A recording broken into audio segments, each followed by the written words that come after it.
सन 1818 दिवस 1 जानेवारी.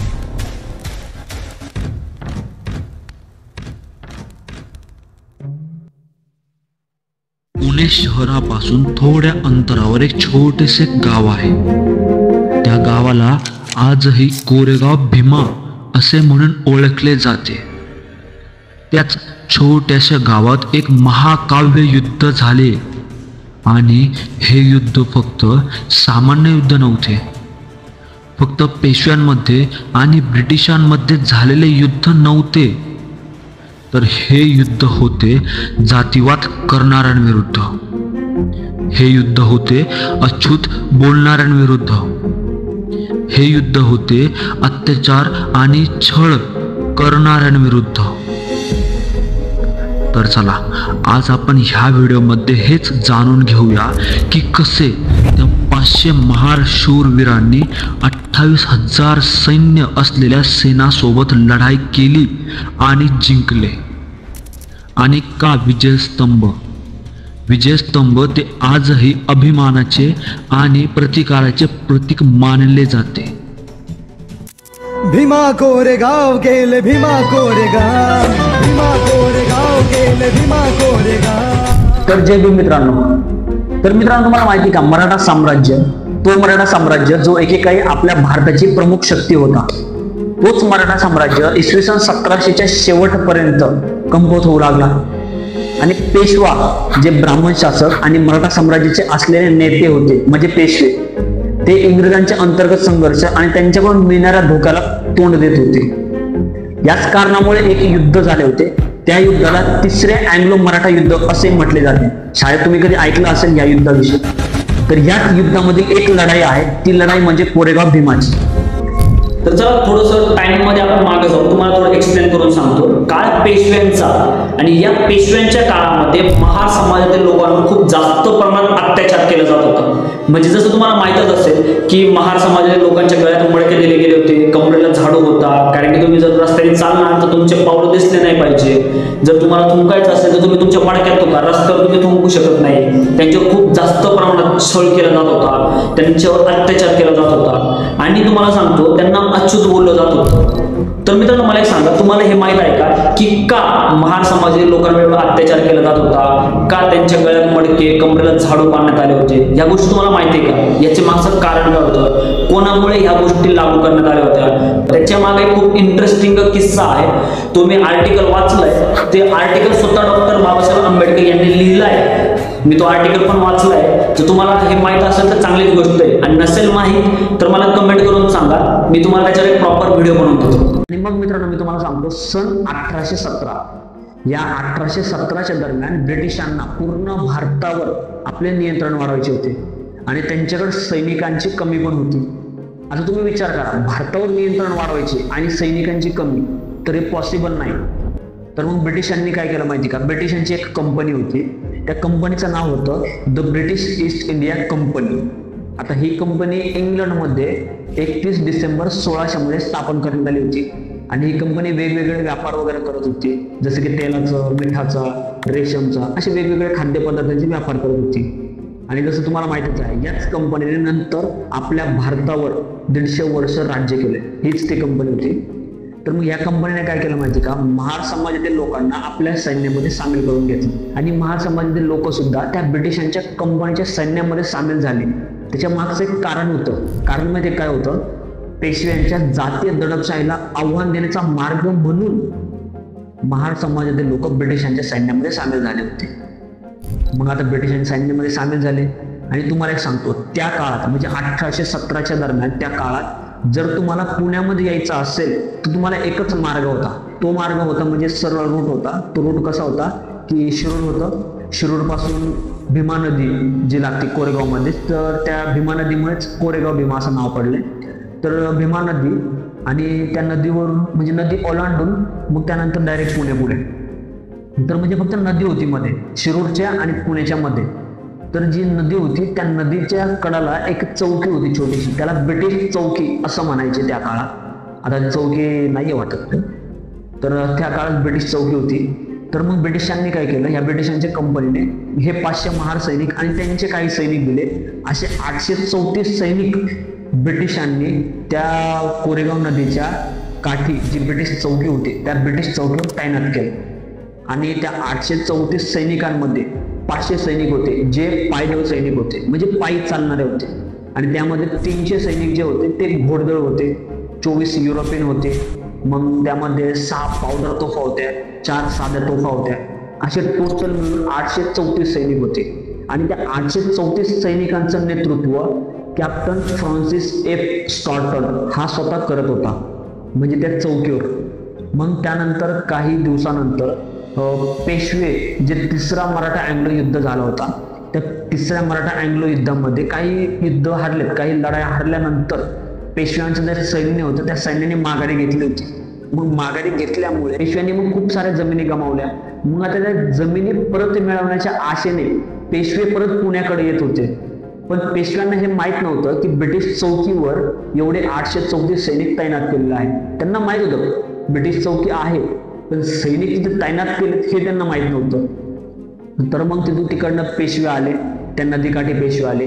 आणि मग पेशव्यांनी बघितलं की समोर जे आहे ब्रिटिश चौकीवर खूप सारा सैनिक आहे. आणि ती रात्र होती 31 डिसेंबर 1817ची, रात्रीची वेळ होती. तर रात्रीच्या वेळी पेशव्यांनी काय केलं माहिती का, पेशव्यांनी फक्त 2000चं सैनिक पुढे पाठवलं. आता पेशव्यांकडे सैन्य माहिती किती, 28,000चं.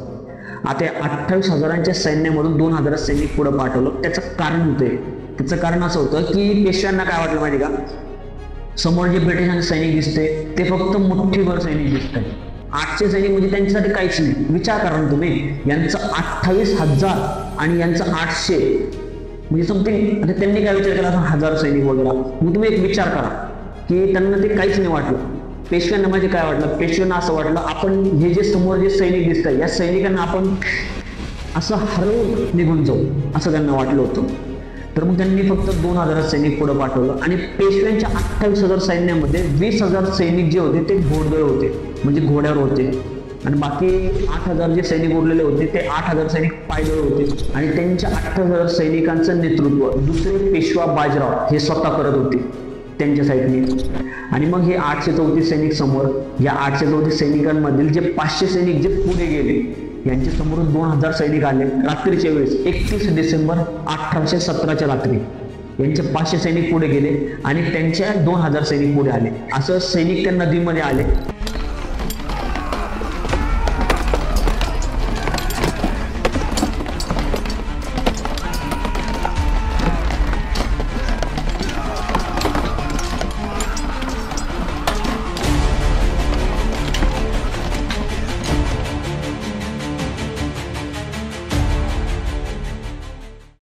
आणि तुम्हाला सांगतो मित्रांनो, ही लढाई अक्षरशः पूर्ण रात्रभर चालली.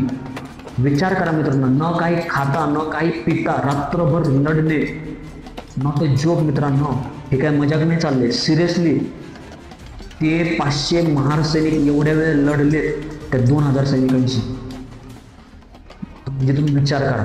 आणि तुम्हाला सांगतो एक मेन गोष्ट की जी लढाई होत चालली होती तर लढाईमध्ये दोन्ही बाजूने जी जीवहानी होती थोडी कमी झाली होती. पेशव्यांच्या बाजूने समथिंग 500 ते 600 फक्त त्यांचे सैनिक मेले होते. त्या 500 ते 600 सैनिकांमध्ये काही मृत्युमुखी पडले, काही जखमी झाले आणि काही बेपत्ता झाले. आणि ब्रिटिशांच्या हे 834 सैनिक होतं. तर या 834 सैनिकांमध्ये सुद्धा 175 का 176 असे काहीतरी सैनिक म्हणजे मृत्युमुखी पडले होते. आणि त्यामध्ये काही जखमी पण होते, काही बेपत्ता पण होते. लढाई झाल्यानंतर पेशव्यांना समजलं की हे 500 लोक आपल्याला पुढे जाऊ देणार नाहीत. म्हणजे पेशव्यांचं जे सैनिक होतं त्या सैनिकांनी तिथेच माघारी घेतली. म्हणजे पेशव्यांनी हार मानली की आम्ही हारलो आणि पेशवे तिथून माघारी निघून गेले. आणि मग त्यानंतर 1 जानेवारी 1818च्या दिवशी सकाळी 10 वाजता इकडे ब्रिटिशांनी घोषणा केली की हे युद्ध आपण जिंकलो. मग जी ब्रिटिशांची कंपनी होती the British east India company, या कंपनीने 75 फूट विजयस्तंभ उभारले. आणि तुम्हाला सांगतो मित्रांनो एक महत्वाची गोष्ट, असं म्हणलं जातं आणि मी पण ऐकलं याच्यापूर्वी, असं म्हणलं जातं की त्या 75 फूट उंच असलेल्या विजयस्तंभावर 500 महारांची नावे कोरलेली आहेत. पण तसं काय नाही मित्रांनो. मी जो स्टडी केलाय माझ्या स्टडीच्या अकॉर्डिंग जेवढं माझ्या समोर आलं मी तुम्हाला सांगतो. असं माझ्या स्टडीमध्ये समोर आलं की त्या 75 फूट उंच असलेल्या विजय स्तंभावर फक्त 49 नावे कोरलेली आहेत. मग त्यामध्ये काही ब्रिटिश सैनिकांची पण नावे आहेत आणि सगळ्यात जास्त नावं महार समाजातील लोकांची जास्त नावे आहेत त्यामध्ये, म्हणजे महार सैनिकांची जास्त नावे आहेत त्यामध्ये. त्याच कारणामुळे त्याला महारांचं विजयस्तंभ म्हणून असं ओळखलं जातं. आणि मग त्यानंतर 1 जानेवारी 1927ला स्वतः डॉक्टर बाबासाहेब आंबेडकर विजय स्तंभावर आले आणि शहीद झालेल्या शूरवीरांना मानवंदना दिली. आणि मग त्या दिवसापासून 1 जानेवारी 1927 पासून 1 जानेवारी 2025 जसं आज आणि इथून पुढे सुद्धा इन फ्युचर भविष्यामध्ये सुद्धा हजारोच्या लाखोच्या संख्येने लोक तिथे जातात आणि जाणार. आणि गौतम बुद्ध यांची मूर्ती आणि डॉक्टर बाबासाहेब आंबेडकर यांची प्रतिमा समोर ठेवून दरवर्षी समोर ठेवून त्या 500 महार शूरवीरांना मानवंदना दिली जाते. आणि मित्रांनो मी तुम्हाला एक गोष्ट सांगतो, असं म्हणलं जातं की त्या 500 महार शूरवीरांनी 28,000 पेशव्यांना मारलं, असं तुम्ही ऐकलं सुद्धा असेल. आणि माझ्या स्टडीमध्ये असं समोर आलंय की ते 500 महार शूरवीरांनी त्या 28,000 सैन्यांना मारलं नाही, त्यामध्ये फक्त 500 ते 600 सैनिकांचे जखमी झाले. मग असं म्हणलं का जातं, त्याच्या मागे पण एक कारण आहे. ते कारण असं आहे की 500 महार शूरवीरांनी 28,000 सैनिकांमधल्या एका सुद्धा सैनिकाला, विचार करा, 28,000 सैनिकांमधल्या एकाही सैनिकाला पुण्यामध्ये शिरू दिले नाही. त्याच कारणामुळे असं म्हणलं जातं की 500 महार शूरवीरांनी 28,000 सैन्यांना मारलं. तुम्ही जर व्हिडिओ पूर्ण बघितला तर चांगलीच गोष्ट आहे. आणि या पूर्ण व्हिडिओमध्ये जर तुम्हाला काही चुकीची इन्फॉर्मेशन भेटली असेल तर त्यासाठी मला माफ करा, कारण की मी ह्यामध्ये काही मनाने काही बोललेलं नाही. मी जे स्टडी केला, मला स्टडीच्या अकॉर्डिंग ज्या गोष्टी भेटल्या मी त्याच गोष्टी तुमच्यासमोर प्रेझेंट केल्या. बाकी 1 जानेवारी 2025 या म्हणतो मी पण जातोय. आणि मी म्हणजे मागील 2-3 वर्षापासून मी जातोय. आणि मी ज्यावेळेस नवीन माझं चॅनल ओपन केलं होतं ब्लॉगिंगचं, बरं का, माझं दुसरं एक चॅनल ब्लॉगिंगचं, मी त्या चॅनलवर एक व्हिडिओ टाकला होता भीमा कोरेगाव विजय स्तंभाचा ब्लॉग होता. त्याची लिंक तुम्हाला मी डिस्क्रिप्शनमध्ये देतो त्या ब्लॉगची. तर मग बघा तो माझा ब्लॉग, म्हणजे खूप जुना ब्लॉग आहे. मला नाही वाटत तुम्ही मला ओळखू शकणार, त्याच्यात खूप जुना व्हिडिओ आहे 2-3 वर्षापूर्वीचा. तर तो व्हिडिओ पण तुम्ही बघा. आणि मी असं म्हणणार नाही की तुम्हाला जबरदस्ती नाही की तो व्हिडिओ तुम्ही बघाच, असं काही नाही. तुम्हाला वाटलं तुम्हाला तर बघा, जशी मी लिंक दिली डिस्क्रिप्शनमध्ये त्या व्हिडिओची. वाटलं तुम्हाला तर बघा, नाही वाटलं तर नका बघू. आणि तुम्हाला वाटलं तर सबस्क्राईब करा त्या चॅनलला, नाही वाटलं नका करू.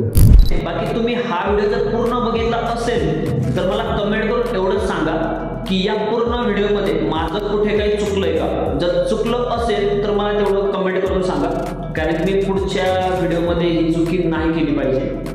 आणि जर काही चुकलं नसेल, व्यवस्थित असेल व्हिडिओ माझा, तर ते पण कमेंट करून सांगा. आणि सबस्क्राईब मग केलंच पाहिजे, आहे की नाही. बाकी भेटू आपण पुढच्या व्हिडिओत. तोपर्यंत तुम्हाला सगळ्यांना परत एकदा जय भीम, नमो बुद्धाय.